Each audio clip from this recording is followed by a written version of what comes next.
When we started the adoption process, we have to get a home study. So anyone who's looking for adoption and doing a home study, you have to be honest about your heart condition. No lying. You have to be honest. Welcome to Heart with Anna. I am Anna Jaworski and your host. I am also a heart mom to an adult who was born with a single ventricle heart and who is 29 years old. That's the reason why I am the host of this podcast. With me today is a dear friend, Megan Houpt. Megan and I met years ago, and it seemed like after that, every conference I went to, Megan was there. Megan is married to Billy Houpt, and she was born with a single ventricle heart, which included these diagnoses: hypoplastic left heart syndrome, transposition of the great arteries, and a ventricular septal defect.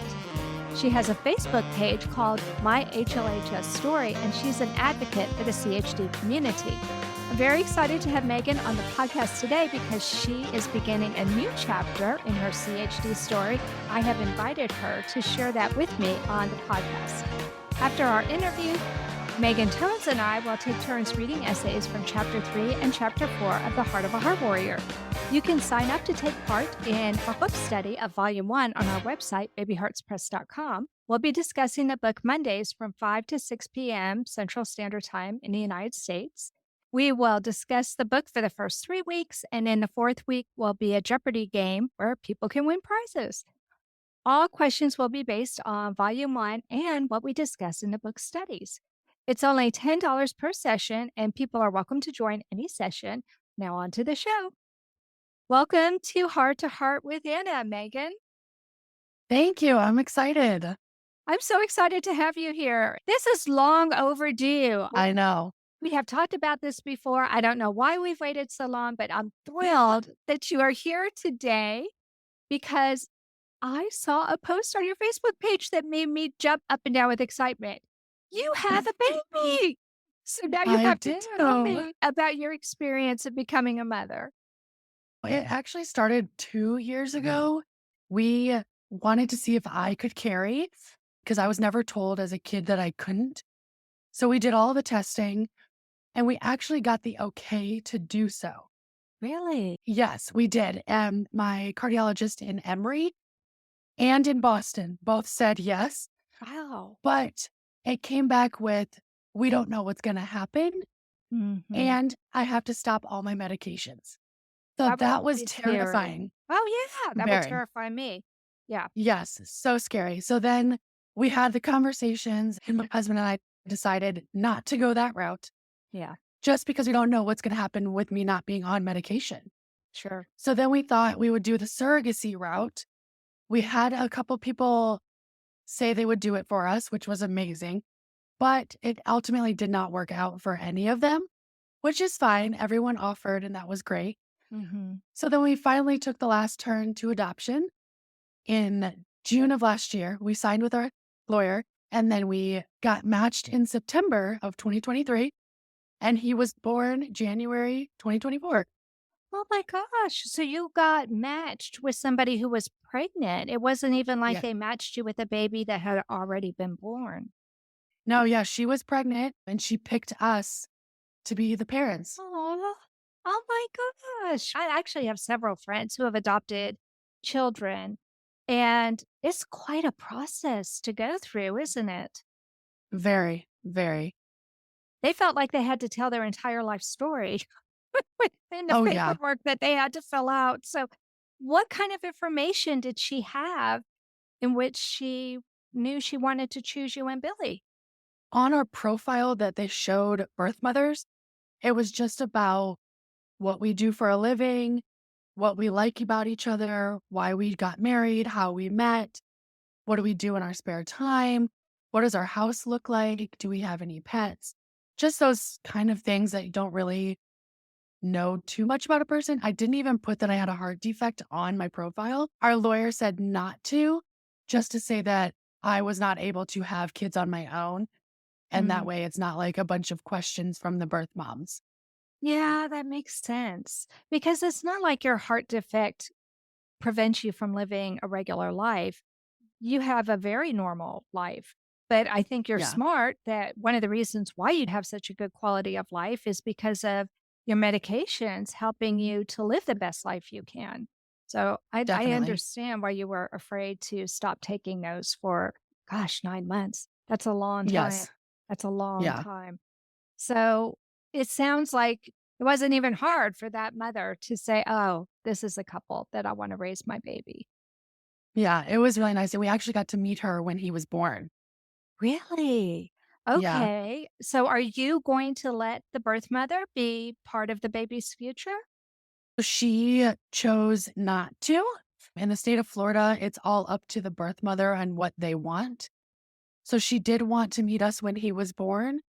And then after that, she only wants pictures that are sent through a personal Facebook page just for her. Oh, I didn't even know you could So, do that. yep. Okay. So she doesn't want to really talk to us. She just wants to see him, and that's it.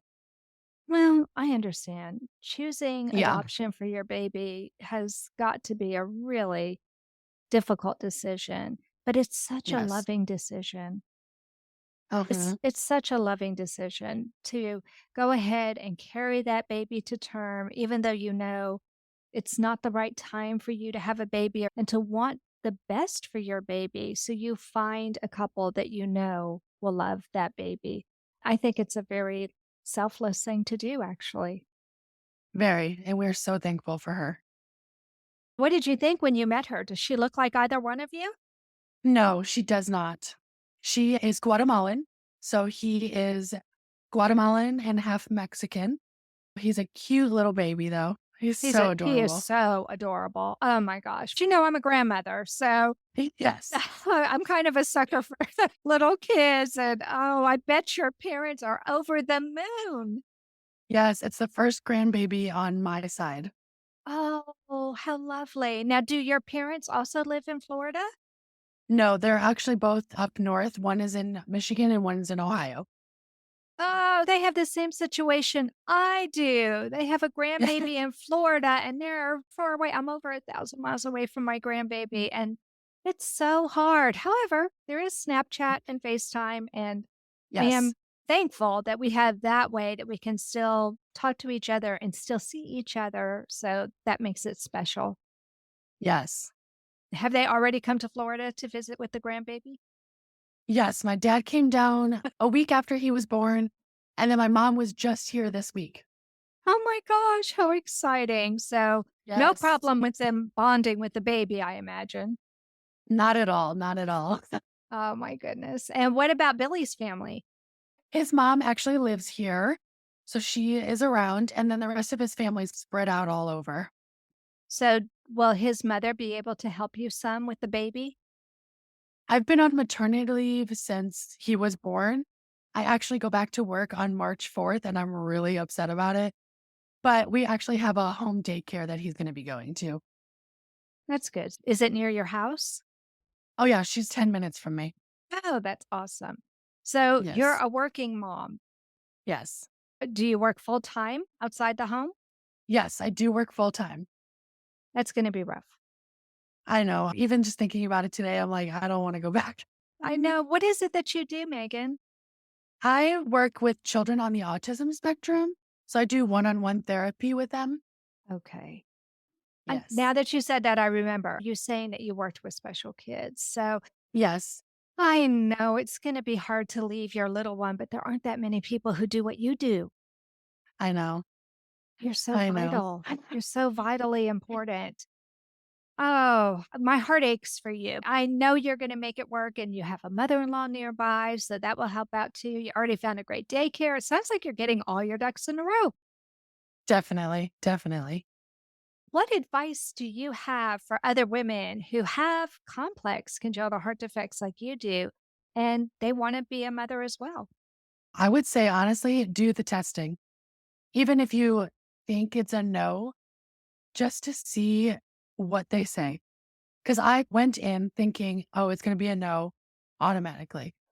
But they both said, "Oh, no, I think we can do it." And I was like, "Oh, wasn't expecting that." Just to see where you're at helps as well.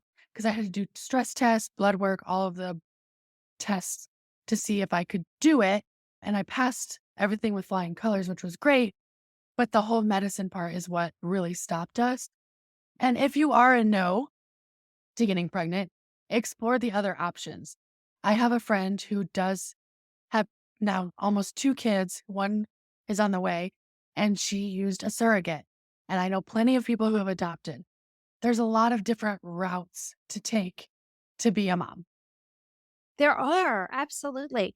Do you mind if I delve a little bit deeper into the tests that you had to take? Because the stress Sure. test, that seems like a no-brainer. Why did you have to Yes. have blood tests?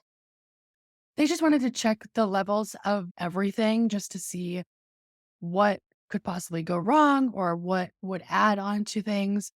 And everything came back great, which is perfectly good for me, just to see if anything was too high, like your thyroid or anything like Mm, that, okay. just to see what would make pregnancy harder Right. besides the Okay. heart. Yeah. Okay. So they did a stress test, they did a blood test. What else did they do with you? I did an echo, I did EKG, they did my liver scans and all of those. The fibro scan, I believe is what it's called. That was not fun. That was my first time getting that one. I've never Um, heard of that. yeah, a Tell fibro me about scan, that. it looks like an echo wand, but they push a button and it pushes into you hard, and it's Into all into over the you. liver area. How did they get in Yeah. there? It doesn't go in your skin, but it's like a pressure every single time they push it, and it lasted like 45 minutes. It was Oh not my fun. gosh, that Yeah, sounds uncomfortable. it was very uncomfortable. Wow. And what are they checking with that? I guess it goes deeper into the liver, like, to see Mm. more without doing a biopsy. So that was nice that I didn't have to go under or anything. Right. Yeah, you didn't have to be cut or anything like that. Still, it doesn't sound very comfortable. Wow. So they No. got a ton of information on you. So even if you didn't decide to go through with the pregnancy, this lets you know that you are in optimal health to be a mom because the pregnancy is one thing, but taking care of a newborn baby, that is also a ton of work. And I have Yes. wondered for some heart warriors, do you have the stamina to chase after a baby when they're real little? That's not such a big deal. You're just spending a lot of time feeding a baby and cleaning poopy Yeah. diapers and that kind of stuff. Yeah. But when they start crawling and then they start walking and running, that's when, wow, you've got to have stamina. But having all of those tests also lets you know, wait a minute, my body's in optimal condition right now, even though you chose not to go through with the pregnancy, which I think, Mhm. given your condition, was a wise decision. At least you knew that you were in good shape to have a child and be able to care for a child. Yes, exactly. When we started the adoption process, we have to get a home study. So anyone who's looking for adoption and doing a home study, you have to be honest about your heart condition. No lying. You have to be honest. We passed with no problem. That's good to So, know. So that would yes. hopefully make it less scary for somebody else who wants to do that. Yeah, she came in, we answered a ton of questions. Mhm. She went over all the paperwork we filled out. We had to get reference letters from our friends and family. We had to get godparents just in case something happened to us, all of those things. And then she just needed to see the house, make sure there's no water nearby, stuff like that. And then that was it. We were approved. Make sure there's no water nearby because you live in Florida and they're The afraid of drowning risk, drownings? Mhm. yes. And if there was, there needs to be a fence. Okay, well, that makes Yes. sense. What was the hardest part of the adoption process? I think Yeah, waiting to be matched with someone because we yeah. did get 4 situations total, which is where they would email us or call us about a birth mother, tell us a little bit about them, what they're looking for, how much, and then we could say yes or no at that point. So then if we said yes, they would show our profile to the birth mother, and that's when she would pick us or not. So we went through 3 not being picked, and then the last one picked us. When you say how much, does that mean that you had to pay them a certain amount? Yes. Okay. So in the state of Florida, to adopt, you pay the lawyer fees and the adoption costs and all of that, which that's a whole nother thing that needs to change. But part of it goes towards her living as well. She Mm, doesn't just automatically get cash. It doesn't work like that. okay. It's in the form of gift cards or it's paid online. through our lawyer. So she never touched anything. Okay. Yeah. Okay. I did not know that's how that happened. I live in Texas, and my friend who told me her adoption story also lives in Texas. And I imagine it's Mm, different in every state. it is. There's different laws, there's different rules in every single state. What's the best way for somebody to find out what the rules and regulations are in their state? You can definitely just Google it. If you don't find the correct answers, call an adoption lawyer. They'll give you all the information. Was it scary to contact an adoption lawyer? I'm just thinking, oh my gosh, how much would it be? Because Frank and I never made it that far. We never made it past Yeah. thinking about it. So originally we were going to go with an agency. So there's agencies, there's adoption consultants, and adoption lawyers. There's a lot to choose from and it's overwhelming. Yeah. So we were going to go with an agency. They were slightly cheaper, but it was to be matched throughout the entire United States. Oh, If we were to adopt in Georgia and the birth mother gave birth in Georgia, we would have to wait for the state of Georgia and the state of Florida to say that it's okay to go back, that's which can just take crazy. months. Yeah. Oh my gosh, that's just crazy. Wow. Yeah. Okay. So there's people that stay in Airbnbs for months Oh, that's really until expensive. Plus, it's very, nerve-wracking. And how can you work? yeah, exactly. So Oh, we got lucky and our lawyer only matches in the state of Florida. So yeah. we didn't have to do that part. But Yeah. we were going to go Wow. with an agency and I had this weird gut feeling not to. So I went with that gut feeling and chose not to Mhm. go with that agency, which I'm glad we didn't because going with this lawyer, she was great. The whole team she has is amazing. And we matched really fast. People usually wait years for adoption. Right, And right, we, that's why I was shocked that you got a baby, because a lot of yeah, times, the people that I've talked to, it doesn't happen that fast. Did you ever consider the foster route? Because I know that that's something a lot of people do too. They'll foster a child for a while, and then that can turn into adoption. yes, we did consider that. But with fostering, it's all about reunification with the family. So both my husband and I could not mentally Yeah. tackle that to take care of someone and then lose them. Yeah. So we definitely thought about it. But with our jobs, there's no way we can just take off, go back to work, take off, go back to work. Yeah, that's rough. So we chose adoption and I'm glad we did because it worked out for us very well. I am so excited for you and the smile on your face and on that sweet baby's face. Tell me the name that you decided to give your baby. His name is Hunter Hart. How so triple H. Oh, Um, yeah. the middle name comes from my older sister. She passed away about 7 years ago. So we wanted to add one of her names into his. Aw, that's so sweet. I love that. It's funny because a lot of people thought it was because of my heart, but Mm. her last name was Hart, Is it? Hart. Oh my gosh, that's Yes. so cool. Hunter Hart Houpt. Yes. Yes. I am absolutely thrilled for you. And I am so happy that I'm following your page, because I have a feeling, well, I'll be able to learn a little bit more about your CHD journey, but now as a mom. So thanks so much for coming on the program today, Megan, and sharing your Thank you. wonderful good news with us. Yes. Thank you so much. This was so much fun.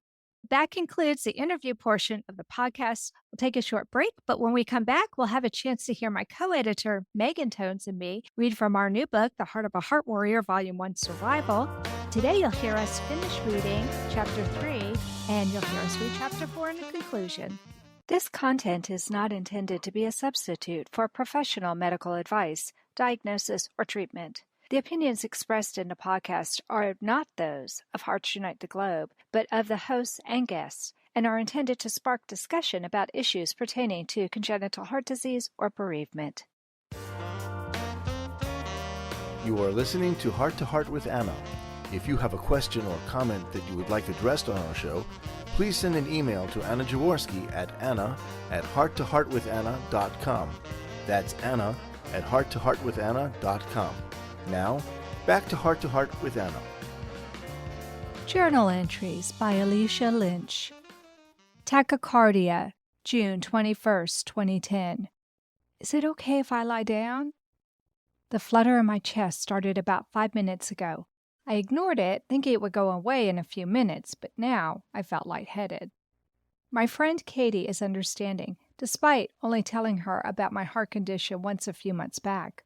Sure, you can lie on the couch. Do you want some water? It's summer, and I just graduated from high school. I want to stay in touch with my small group of friends, so when Katie invited me to a sleepover and to watch anime together, I knew I had to go. The fluttering began after watching Sailor Moon and eating dinner with her parents. I had felt flutters like this before, and usually they went away quickly. However, this time, the feeling is lingering for longer. I lay down on their couch for an hour or two, laying in different positions, but nothing is making me feel better. Eventually, I ask if I can call my mom. Hey, Mom, I'm feeling a weird flutter in my chest, and I'm a little lightheaded. Should I come home? My mom agrees I should, and as I hang up the phone, I know she is going to take this seriously. She knows my medical history like the back of her hand, and since I was born, she has always been my biggest advocate. When she arrives to pick me up, I feel both relieved and nervous. Relieved I am now with my mom, but nervous because I know what happens next. I ask, should we go to the ER? The lightheadedness intensifies, and I sit back as the feeling washes over me. Well, how do you feel? Has the flutter gone away? I don't respond, and my mom looks over to see me passing out in the passenger seat. Going forward, June 28th, 2010. I had been at BCH, Boston Children's Hospital, for about a week now, being constantly monitored for arrhythmias. My mom slept on a cot in my room with me. So far, we learned the cause of the arrhythmia was from a closure device put in by catheterization a few weeks ago. While originally checking my valve pressures, they found a narrowing in my Fontan pathway. They used a balloon to open the narrowing, but accidentally poked a hole. As a result, they needed to put in a closure device to plug the hole. So the flutter I felt at Katie's was atrial tachycardia, caused by the device interfering with the rhythm of my heartbeat. As I lay in my hospital bed and giggle with my mom about the cute male nurse I had yesterday, a doctor strolls into my room with a surgeon's cap on. He heads to the patient next to me in the same room. My mom sees him and suddenly recognizes him. Hey, Dr. Mayer! Alicia, this is your surgeon. I take a breath in, widening my eyes in surprise. I've never met my surgeon, as my last surgery happened 14 years ago, and I was 4 years old. As I try to think of what to say to the man who saved my life, he taps my foot and addresses my mom and me. Hi, oh yeah, so I think we'll go forward with surgery. My breath catches in my throat and I stare at him. He nods at us and walks past towards my roommate, the patient he intended to see. I look over at my mom, tears welling in my eyes. Surgery? I'm going to have another open-heart surgery? I barely remembered my 2 previous ones, but this one I would remember. Reconstruction, July 21st, 2010. I wake up in the dim ICU of BCH. My blurry eyes focus and I notice a soreness in my throat. I try to swallow but realize I can't because of a breathing tube in my throat. I peer around looking for a familiar face but find none. Tears stream down my cheeks. I made it through surgery, but I am alone. A nurse walks in and notices I am awake. She places a piece of paper and pen on a clipboard and hands it to me. Don't try to talk. Here, you can write on this. My mind is foggy from the sedative, my body heavy, and I'm seeing double. It's difficult to even hold the pen, but I manage to write something. It reads, "Where are my parents?" in jagged letters. Finally, I see my mom walk into view. She reaches out to hold my hand. Hi, honey. You awake? I nod my head as crying becomes sobbing. The last thing I remembered was asking a nurse for more calming medication for my anxiety before surgery, and then counting down from 100, waiting for the sedative to take hold and bring me to sleep. Now as I awaken, I feel a wave of relief. I was terrified going into this, wondering if I would even wake up. But now here I am on the other side, waking up to see my family. The procedure they performed is called the Fontan revision. where they repaired my common atrioventricular valve and replaced my half man made and half tissue fontan with a 100% man made tube. This would help with my blood circulation, so oxygenated blood would better be able to reach my hands and feet. Looking back now, I realize how important this procedure was to my life. I began my freshman year of college only weeks later. In my junior and senior years, I joined the dance club. When I'm nervous, I shake, just slightly, not enough for anyone to notice usually, but enough so I can feel my hands jittering. The anxiety is always the worst right before I'm about to go on stage. This is my 4th semester being in the dance show. I'm used to being in the spotlight, but the shaking still comes before I step out. This semester, I took 3 classes a week, something I never imagined I could ever do. I'm in the best shape I've ever been in, and I feel phenomenal. Yet this has still been a tough year for me, because this amount of dancing was exhausting for my fontan heart. The first few weeks of classes, I was sore and worn out as I got used to exercising more, and I took frequent water breaks. Yet I knew it would be worth it when I got to dance in 3 different numbers at the end of semester spring show. Now that moment has come. I am about to perform in the lyrical 1, hip hop 2, and jazz 2 numbers.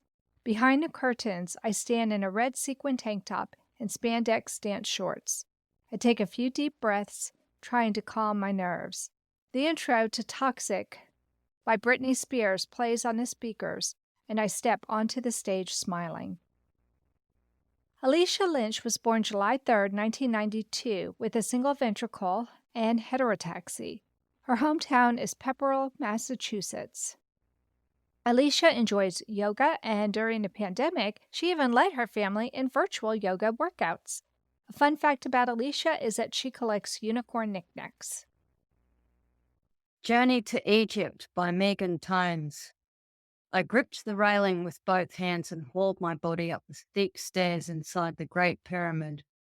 A Japanese tour group grew closer behind me as my pull step routine became a drag step closer to the top. Far from being a real-life Lara Croft, I stopped for a brief moment to ease the burning sensation in my leg muscles at the threshold of the burial chamber. Inside, different languages echoed off the walls as I looked at the stone sarcophagus where Khufu once lay and imagined how silent it must have been. It took me a long time to get here, and I'm not just talking about stairs. I must have answered 100 questions to be disqualified from travel insurance. Does the affected person's skin or lips ever become blue? No. Hey, they never said anything about purple. Is the person growing at a normal rate? I'd say so. Will surgery be required in the future? I hope not. The travel insurance clerk looked up at me. Any other conditions? Congestive heart failure? At this, a hush fell over the room. The clerk's face turned a couple of shades lighter. I felt the stares of the other customers behind me. In their minds, I had become a ghost. I thought of the scene in Highlander where the main character walks into the tavern and confronts the townspeople, whispering about his newfound immortality. How on earth could someone have heart failure and be talking and breathing? It's unnatural. I imagined this to be the thought in every travel insurer's mind over the next few days. It's not like old people's heart failure. The rest of my heart is fine. There's just a big piece of it missing, and that's why it doesn't work so well. Last time I went to emergency for atrial fibrillation, they didn't even do anything, and I reverted on my own. There was no use trying to reason with these people, but one gave a helpful piece of advice. You just need to pass the medical questionnaire. Armed with this new knowledge, I tried entering my medical conditions into the questionnaire every possible way and found what some might call a loophole. Stay out of the emergency room for 1 year and declare congestive heart failure as the less life-threatening sounding impaired contractility. I was confident that I could stay out of hospital for heart failure. I was in stage 2 or 3, depending on whom I talked to. Although my stomach waxed and waned more frequently than the moon, I could manage the occasional flood with a bit of extra Lasix. Arrhythmias were a different beast altogether. For the past 2 years, I'd had violent, bed-shaking fits of atrial fibrillation at the beginning and end of winter that lasted for days. The episodes took a turn for the worse in 2012, and I finally had an ablation in July of that year. I wish I could say that was the end of my episodes. No longer shaking the bed, they are faster with a more regular rhythm, less frequent and last only hours. Armed with warfarin, I decided I could wait out any episodes I had while I was away. I had to agree that few places on earth compared to the majesty and history of Egypt. Haven't you always wanted to see the pyramids and the Sphinx? My husband was already researching places to go now that I was insurable. There was just one more thing we needed: a guide. We found many companies offering the tour of a lifetime, but for every 1,000 excellent reviews, there are a few terrible ones lamenting ruined vacations.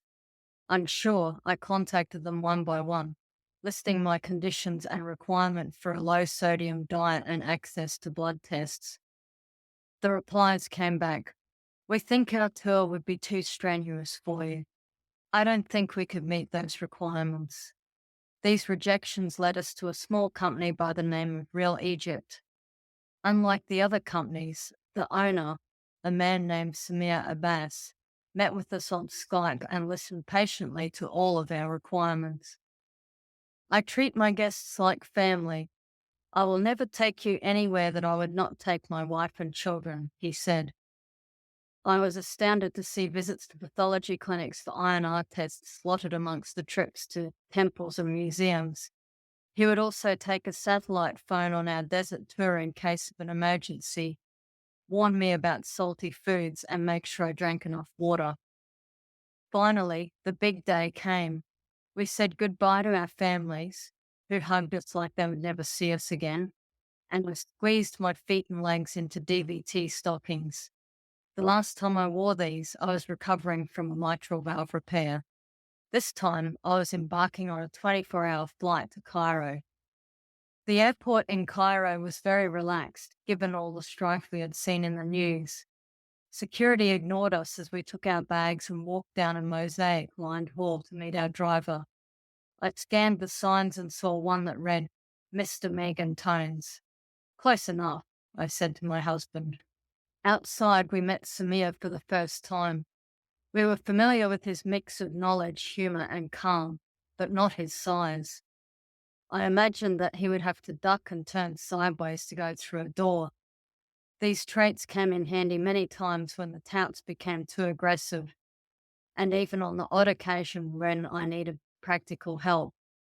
The first stop was a visit to a local restaurant for the koshery, a traditional fast food, made with lentils, chickpeas, onion, tomato, rice, pasta, and spices. The smell was very enticing after 24 hours of airline food. "There are riots 5 minutes away from here," Samir told us, "but look how calm it is here."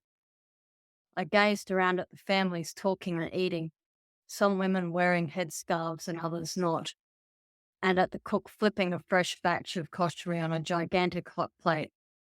Outside of Cairo, there were fewer tourists, and we explored the temples and monuments in relative solitude. On one excursion to a temple dedicated to the crocodile god Sobek, I watched the Galabia-clad guards carrying rifles. "Say, Samir," I said, "what do you have to do to get shot?" He looked down at me and smiled. "I'll digging and see what happens." Every day, I took my Lasix at 5 a.m. so I could have it out of my system before the day's excursion started. The timing of my warfarin dosage was non-negotiable, and I took it on the backs of camels all while gazing at the hieroglyphics engraved in the walls of the Temple of Seti. I napped in the Anubis shrine of Hatshepsut's temple and on the seemingly endless steps leading to Beni Hassan. Towards the end of our trip, we flew to Sharm el-Sheikh to climb Mount Sinai at sunset, or so we planned. Our guide was a soft-spoken Bedouin man by the name of Salem, who waited with some camels hired to ease our ascent. I knew from experience that they lumbered like the AT-AT walkers from Star Wars, threatening to topple their riders with every step. With a sheer drop on the outer side of the mountain path, there was no way that I was riding. Within minutes, I discovered the climb was going to be much harder than I thought. Faint and so short of breath I could barely take 10 steps without rest. I was mildly concerned when my nose began to bleed. My iron arm must be high, or maybe it's the thin air. Salim coaxed me with chocolate biscuits and dates as we passed several tea houses, all closed hours earlier. By the time the sun set, we still had a 750-step climb to the summit. I asked Salim if I had been the most difficult tourist he'd escorted up the mountain. No, I once had a couple who made me carry their toddler up these stairs. Another man asked if I could hire a helicopter for him. At 9 p.m, we reached the top. Salim took us into a hut where we ate fried potatoes with the Bedouins and a couple of European backpackers. The air was so thin I had to try all the heart failure tricks to get to sleep, sitting hunched over, laying on my right side and raising my upper body. Even my husband admitted he had trouble breathing up there. It seems that I had only just fallen asleep when one of the Bedouins shouted, "Guests, please get up." I could not have slept in if I had wanted to. A group of Japanese tourists had gathered in the dining room to read the Bible out loud and sing religious songs. Was it dawn already? Away from the shrillness of their singing, we took in the sunrise from the top of Mount Sinai. Of course, it was spectacular, but I was still tired and breathless, and my medicine was at the base of the mountain. We descended the steps of repentance away from the vendors selling trinkets to ecstatic tourists. On the way, Salim stopped to feed and talk with tired or injured tourists.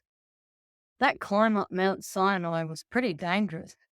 Do people have accidents very often? I asked Salim.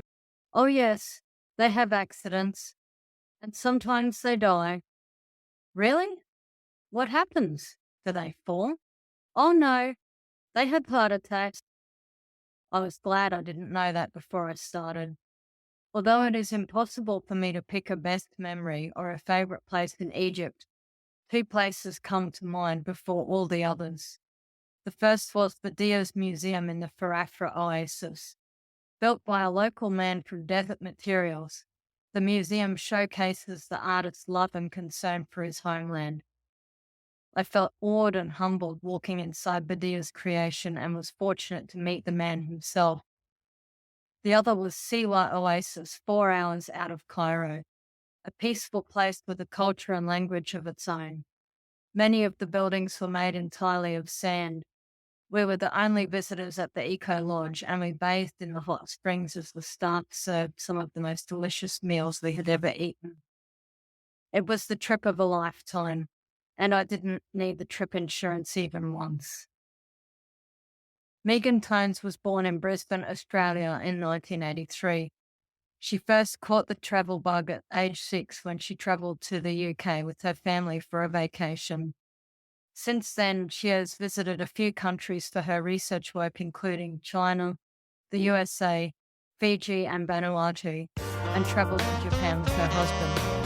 Their trip to Egypt has been their biggest life adventure to date.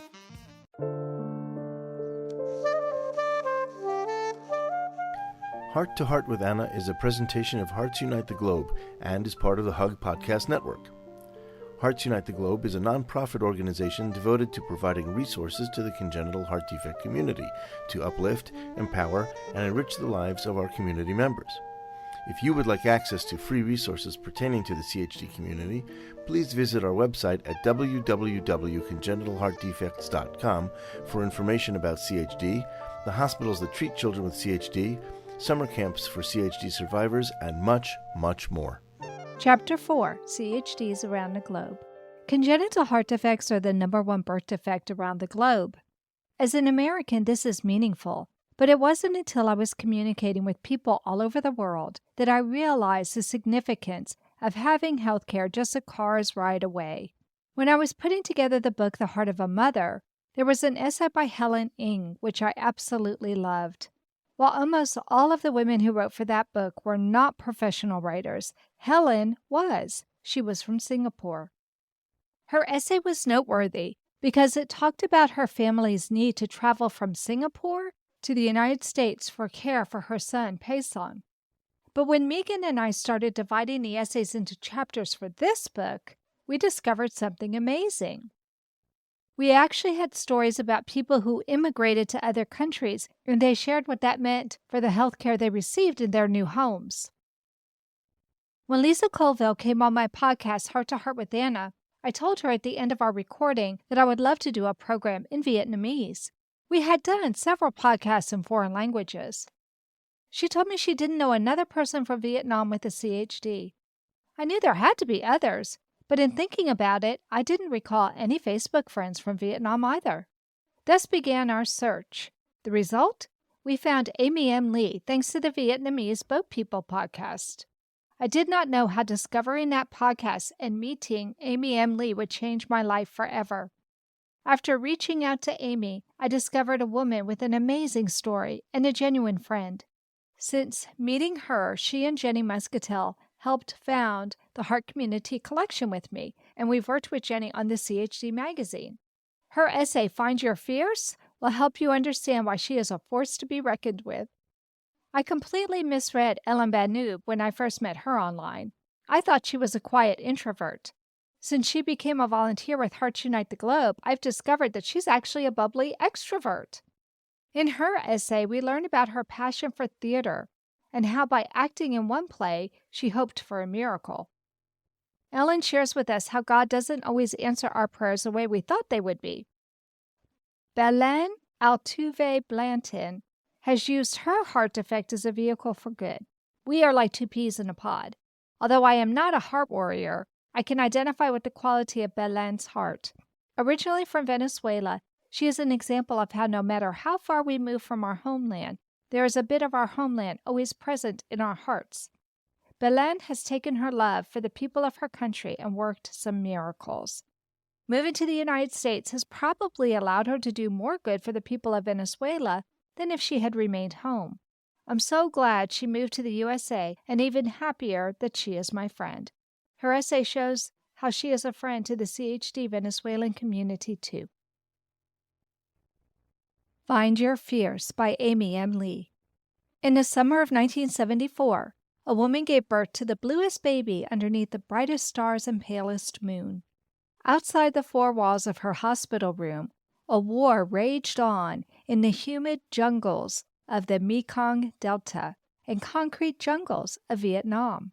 The woman named Snow carried her baby for nearly 9 months, and at 11:53 p.m., she gave birth to a baby girl who screamed at the jarring bright lights, shivered in the cool air, and shuddered at the touch of rough hands as she was passed from one medical staff member to the other. No one knew that in the next 9 months, Saigon would fall, the American War would end, and communism would reign. April 1975 came to be known as Black April, but for my mother Snow, April 30th was a black day for a few reasons. Yes, the Viet Cong won, and the American troops pulled out, leaving the civilians fearful of what would happen next. But it was a black day for my young mother to find herself betrayed by her husband as he left Vietnam with his American wife and son. Abandoned, jobless, and far from family, my sweet, beautiful mother quickly learned how to keep us both alive under the new regime. As a child, I looked alien with my mottled skin dripping from my small skeletal frame. I was weak from malnutrition, and what little food I ate in war-torn Vietnam was siphoned by the worms in my body because of poor sanitation and spoiled foods. My heart murmur and a hole in my heart compounded all of this.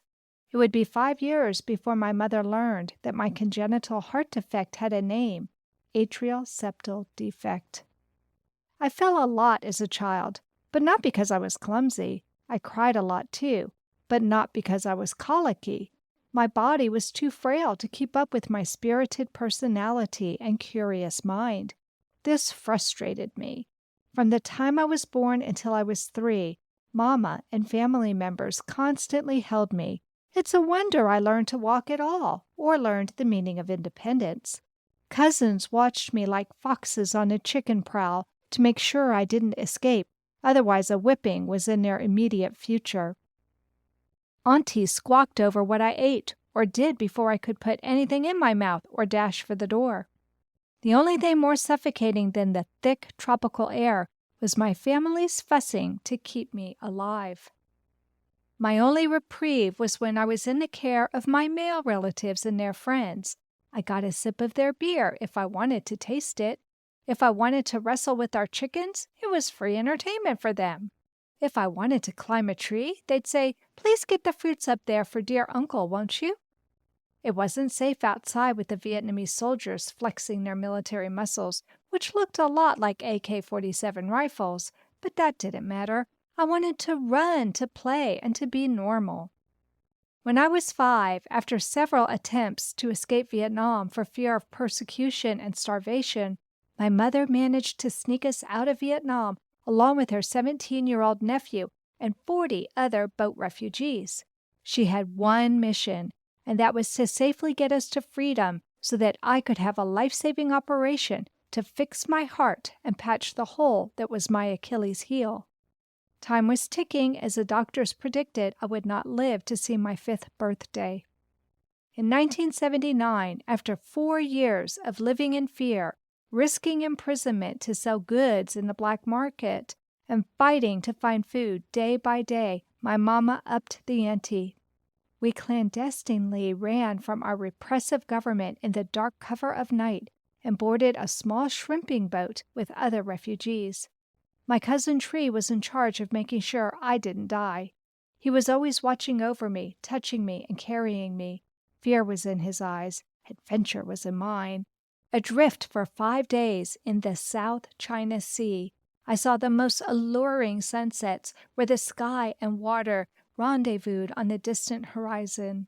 My eyes beheld the sharks, dolphins, snakes, and other sea creatures that swam beneath the glistening waters. The birds sang me lullabies while the rain quenched my thirst. My adventure quickly turned into a crisis. My shipmates moaned and groaned. They complained about the lack of food and the absence of land. Their stomachs growled and their lips cracked. The stench of fear, vomit, urine, and defecation flipped my dreamy world upside down. Then we spotted land. The small island of Golong in Indonesia became a desolate haven for hundreds of thousands of boat people who were homeless. We were no longer citizens of any country, separated from our family, disconnected from everything we ever knew, and weary of living. We were refugees. The camp was our shelter, but with it came malaria, boredom, crimes against humanity, and hopelessness. In the center of all that was me, a ticking time bomb, ready to explode any minute. Then good news arrived. We were getting sponsored to America.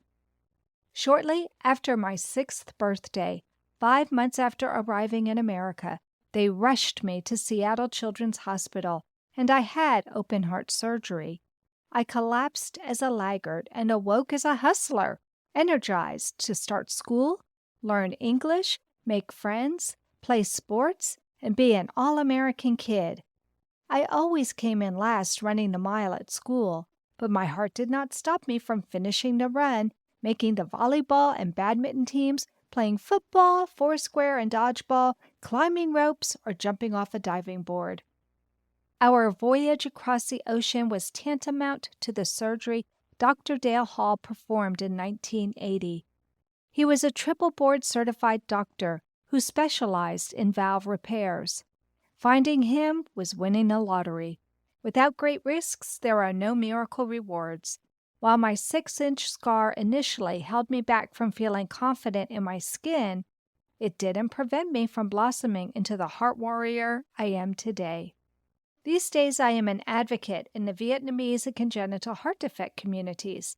Thanks to my mother's courage, I found my fierce. Amy M. Lee is a Vietnam War survivor and CHD warrior. She grew up in Seattle, and had a successful career at Microsoft and T-Mobile before pivoting to novelist. Amy is the award-winning author of the Snow trilogy, Snow in Vietnam, Snow in Seattle, and Snow's Kitchen. She is currently working on her Phoenix series, 3 books showcasing the resilience of people who have survived deep trauma. Amy is the founder of Quill Hawk Publishing, a woman-owned Asian American company that helps indie writers publish their books while amplifying diverse voices through storytelling. She co-founded the Heart Community Collection, a resource for the CHD community, and sits on the board of the Vietnamese Boat People podcast. Amy also serves as an officer for 2 writing organizations in Oklahoma. Healing by Ellen Benoob. Ellen, I found a perfect role for you to do in the play we are preparing for the crucifixion for Holy Week, Michael told me. It's called A Space for Crucifixion. Don't you think I'll be bad at this since I only do comedy?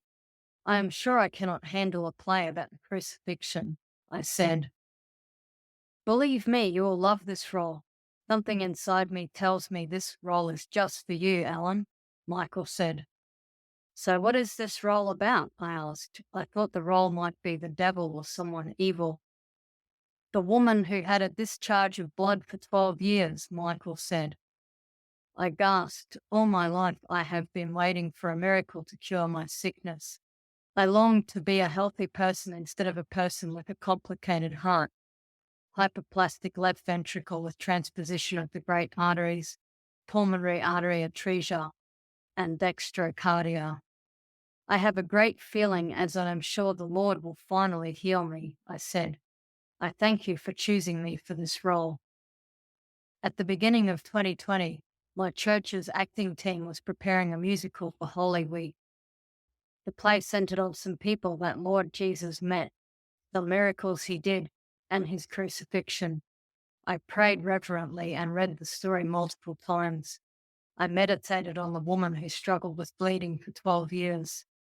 During rehearsal, I got more in touch with the story, sure God would heal my broken heart in the same manner he cured the bleeding woman in the Bible. I did not know anyone with a cardiac problem. I thought I was the only one who had this condition. I waited for the day of the play to be presented because I was sure that God would do his miracle with me during my scene in the play while I, like the bleeding woman, touched the hem of the Lord Jesus Christ's dress. COVID arrived and the lockdown happened, so the theatre team could not perform the play. That was a massive disappointment for me as I felt God accepted this virus to come, and the lockdown happened, so I did not get my miracle. I was wrong. Because of COVID, I found different meanings and tests of healing. For this reason, I thought the only solution was to be healed by a miracle. That was my focus. During COVID, I was terrified of getting the virus, since I did not know how my cardiac issue would react to it. For this reason, I was under significant stress, but my siblings searched online and found Facebook groups for people living with congenital heart defects. Then I joined these groups and listened to Anna's broadcast of Heart to Heart with Anna. I contacted Anna and started volunteering with her. I found different healing meanings as I learned more about my condition. Also, I know many people just like me facing the same struggle. Now I am grateful to God for showing me different kinds of healing. God guided me to see and know that I am not alone. We are many and we need to help each other in this life. I believe I finally found the purpose of my life that God created me for, to work and help people like me. My favorite sentence is, "You are not alone." Sometimes heart warriors feel lonely in this pain, but that is not true. There is a reason I have this heart condition, which is to help people struggling with physical illnesses. That is how I live beyond my CHD. Ellen Benoob is an Egyptian who was born on November 6, 1991, with hyperplastic left ventricle with transposition of the great arteries, pulmonary artery atresia, and dextrocardia. Ellen moved to Montreal, Canada, 9 years ago. She is studying social services and plans to be a social worker. Her cardiac situation helps her choose this career in order to support others struggling with their lives. Ellen has two nieces, one in Canada and one in Egypt. Ellen is the youngest child in her family. She has 3 heart-healthy siblings. Little Star of Bethlehem by Belen Blanton. Many years ago, when I was turning 15, my quinceañera, I had my first heart attack. This devastated my parents, who didn't know if I was going to make it, just like after my first surgery. The dress, the guests, the party, everything was ready, but I was fighting for my life. I was in the hospital for over 3 weeks. It was very traumatic for a 14-year-old who only wanted to live and have her big party. Well, I made it. I remember the day of my party, the face of my parents, my family, my friends, and my other dad, my cardiologist. I danced the entire night, and everybody was so amazed to see that the girl who was in ICU fighting for her life was having the time of her life. My cardiologist, Dr. Ivan Mikado Atias, who saved my life, whispered in my ear, "You are my little star of Bethlehem. God bless you always." I was born in Venezuela with a heart disease, tricuspid atresia. Every doctor told my parents to let me die in peace, but they never gave up. We had a neighbor who told them about the new cardiologist in town that came back from Texas Children's Hospital and was very knowledgeable about congenital heart disease. They took me there and sent me to Houston, where Dr. Denton Cooley performed my surgery. Living with CHD is not easy, but it is not impossible. Having the right attitude, faith, and listening to your body are the keys. 35 years later, I was on disability and unable to work because of my CHD. I said to God, I know I must have a purpose in life, and my CHD journey started. I joined ACHA, went to the conferences, and started my work as an advocate for my illness. 2 years ago, in the middle of the pandemic, a lady messaged me on my private Instagram page asking for help. She told me that her baby was born with tricuspid atresia. They were living in Venezuela and did not know what to do. I wrote back with some information about the cardiologist I knew. After struggling with all the obstacles presented because of their health and living in my country of birth, they lost the battle and died. For me, it was unbelievable. Venezuela has skilled doctors. What's going on? So I called my brother, Dr. Mikado's son, who is now a cardiologist in Venezuela and a professor of medicine at the most important state university. He told me that 4,000 children are born yearly with CHD, and less than 10% receive the cardiac care necessary. I thought, thank you, God. I got it. This is my life's purpose. And just like that, I created the Estrellita de Belén Foundation. Almost 2 years have gone by, and I enjoy and work like I have never before. These children are my motivation in life. They deserve to have a life like I did.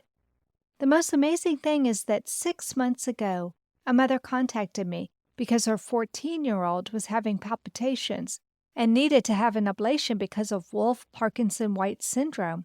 Guess what? She was getting ready to celebrate her 15th birthday, just like me 40 years ago. That's when I realized, yes, this is my mission.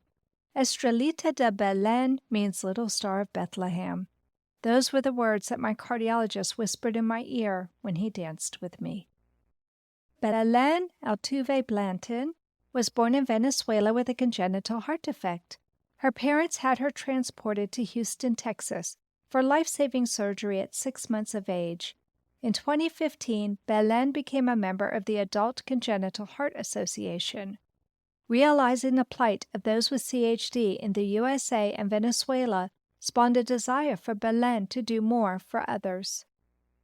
She created the Foundation Estrellita de Belén to help underprivileged children in Venezuela. Belén also works with Hearts Unite the Globe as one of the co-hosts of Guerreros de Corazon, a Spanish-language podcast for the CHD community. Belen has also joined Global Arch and is part of their communication team. Conclusion. We hope you have enjoyed these essays from a remarkable group of people born with congenital heart defects. After 4 years of working on the book, talking to the contributors, using developmental editing techniques in order to help draw stories out of the contributors, and continuing to dig deeper for more meaning, I have learned that my heart warrior is right. These people are not warriors in the traditional meaning of the word. She is right in saying that the struggles and the fights that they must endure are simply for their own survival. However, having a book title like The Heart of an Adult Born with a Congenital Heart Defect just wasn't as catchy. Like it or not, the CHD community views these adults born with special hearts as warriors, and I can appreciate their perspective as well. However, having a book title like The Heart of an Adult Born with a Congenital Heart Defect just wasn't as catchy. Like it or not, the CHD community views these adults born with special hearts as warriors, and I can appreciate their perspectives as well. During a philosophical discussion about the title of the book with my daughter, she mused aloud whether it was the parents who needed the label heart warrior to help them mentally in dealing with the arduous task of raising a child with a chronic illness. There is so much psychology that goes into raising any child. How do parents psych themselves into being ever present in a world full of uncertainty, doctors, procedures, operations, negative prognoses, fear, anxiety, guilt, and pain? Do we need to view our children as heart warriors to give ourselves hope and courage? It's possible. One thing is certain. Amazing people created the essays, poems, and artwork in this book. Sadly, the word amazing is overused in today's vernacular. Dictionary.com defines the word amazing as causing great surprise or sudden wonder. I think it is surprising that this cohort of people has survived, beating the odds of proving so many in the medical community wrong. How happy I imagine those self-same physicians would be to learn that science could indeed stay a step ahead of most of these contributors' needs. For many of the people, I think they would give a nod to the fact that God has had a hand in all of this too. There are too many stories of people's experiences that qualify as miracles to deny a being more powerful than we mere mortals. Thank God for the physicians, the nurses, techs, pharmacists, researchers, and scientists who have propelled the field of pediatric cardiology into the innovative discipline it is today. Thank God for the parents who never gave up on their children, allowed those same children to be the pioneers of a brand new field of medicine, and who believed that their children could make it. Thank God for the people born with congenital heart defects who refused to give up, buckled down and created courage out of fear, and who came to realize that quality of life trumps quantity of life hands down. Thank God for the technology we have today that has let us render this book. Finally, thank God for you, dear reader, for giving us a purpose in bringing these stories to light. If you've enjoyed Volume 1, Survival, you'll really enjoy Volume 2, Endurance, and Volume 3, Transformation of our series. In Volume 2, you'll see what service means to many of our heart warriors and how they have benefited from receiving service in a variety of ways, and how even more of our contributors have provided services to the CHD community and beyond. You won't want to miss Chapter 6 on motherhood. Learning how members of the CHD community have become mothers is both exciting and touching. Finally, the Facing My Mortality chapter is one that highlights what makes the CHD community so tight-knit and why long-lasting relationships seem to be built almost overnight once heart warriors or their family and friends meet others in the CHD community. Volume 3, Transformation, is the most diverse book of the series. In this volume, you'll enjoy works of art by a variety of heart warriors. In Chapter 9, Heart Warrior Authors, you have a chance to read excerpts from books written by heart warriors, all memoirs that beg to be read at a later date. You'll also have a chance to read original essays by authors Kimberly Russell and Dr. Brandeline Phillips. The concluding chapter of this series deals with a very important topic, living their lives beyond my CHD. This chapter boasts stories about exceeding expectations, as well as advice and lessons learned by veteran heart warriors who have survived for decades, despite the prognostications they would die young. For inspiring books, please visit our website, Baby Hearts Press, www.babyheartspress.com, for these books and more. That concludes this episode of Heart to Heart with Anna. Thanks for listening today. I hope you found the program helpful. Please leave a review of the podcast on Apple Podcasts. Reviews help others searching for podcasts about CHDs to find us. I appreciate Megan Houpt sharing her beautiful story of hope with us. I'm so thankful for Meagan Tones as we share stories of hope through our books and this podcast. And I'm thankful for all of you, my loyal listeners. Remember, my friends, you are not alone.